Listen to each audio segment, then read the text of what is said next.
Pessoal, hoje eu quero conversar com vocês a respeito do que eu acredito ser o principal erro que eu vejo advogados cometendo ao se realizar um pedido de liberdade provisória.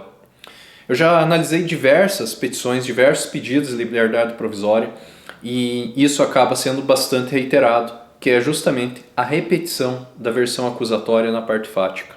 Eu sei que acaba sendo mais cômodo mesmo acabar apresentando essa versão que já foi apresentada pelo Ministério Público com relação àqueles fatos, mas isso não é bom para a conclusão daquele seu pedido de liberdade provisória, porque você está apenas reiterando aquela versão acusatória.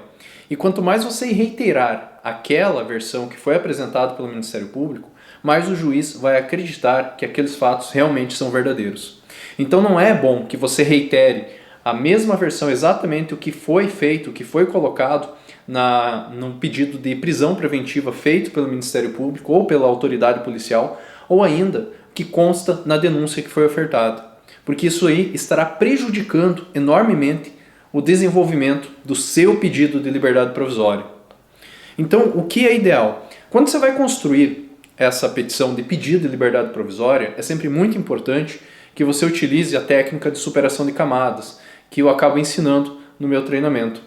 Essa técnica é uma técnica que acaba entendendo que os seres humanos eles não são convencidos de forma instantânea, como se fosse um estalar de dedos.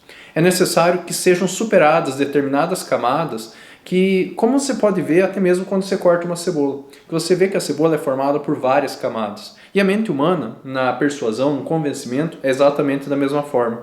É necessário superar essas camadas. Sendo que essas camadas elas são superadas sempre se utilizando tanto de argumentos emocionais quanto racionais. Então, nesse pedido de liberdade provisória que você vai fazer, nessa parte fática, é muito importante que você já ative um argumento emocional, já ative a emoção do julgador. E essa emoção ela vai estar diretamente relacionada com a geração de simpatia com aquela pessoa que está ali solicitando aquele pedido de liberdade provisória. Então, essa geração dessa emoção basicamente vai acontecer no primeiro parágrafo, quando você já vai apontar que aquela investigação ela é falha e tendenciosa e vai apresentar juntamente o que justifica esse seu argumento, esse seu entendimento, que deve ser apontado algumas falhas da investigação. Isso é importante porque esse pedido de liberdade provisória ele corresponderia à primeira camada, que deve ser superada para a construção da defesa técnica como um todo. Porque é nessa primeira camada que deve ser gerada a dúvida na mente do julgador com relação àqueles fatos que motivaram aquela prisão do seu cliente, ou no caso, o recebimento da denúncia. Se você não superar essa camada, se você não gerar essa dúvida na mente do julgador, é praticamente impossível que o seu pedido de liberdade acabe sendo deferido. Então, você vai começar fazendo essa parte fática, ativando uma emoção que é diretamente relacionado com a simpatia, com a situação do acusado naquela situação ou da pessoa que está presa.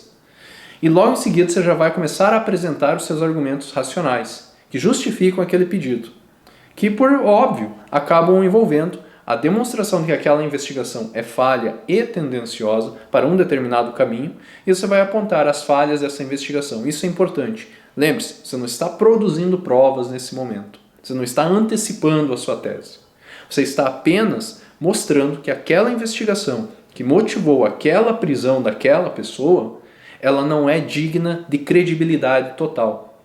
Que há falhas, que há dúvidas que devem ser sanadas apenas no decorrer do processo penal. Então você vai apresentar essas questões que elas estão diretamente relacionadas com o fumus comissi delicti. Essas questões relacionadas com fumus comissi delicti são relativas à materialidade do crime e os indícios de autoria.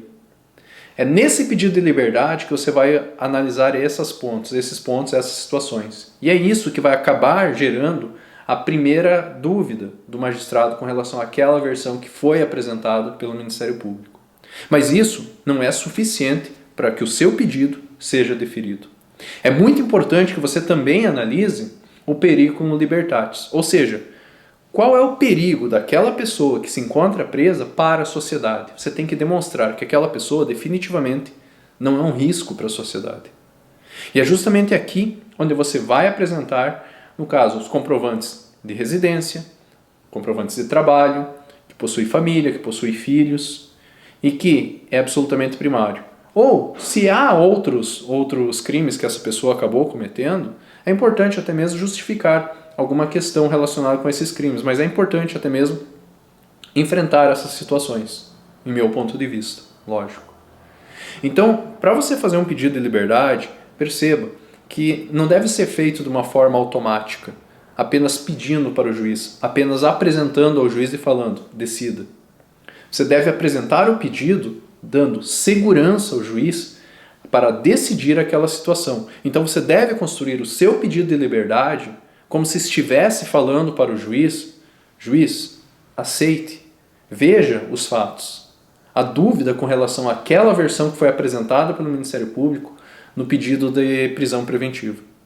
Quando você faz isso, que você facilita a vida do julgador e você constrói aquilo ativando tanto argumentos emocionais quanto racionais, há uma grande chance de que o seu pedido de liberdade venha a ser deferido. E, consequentemente, você tenha êxito e aumente a sua autoridade frente ao seu cliente. E se você tiver interesse em se aprofundar mais a respeito desse assunto, quero convidar você a clicar no link que está abaixo e participar do nosso treinamento.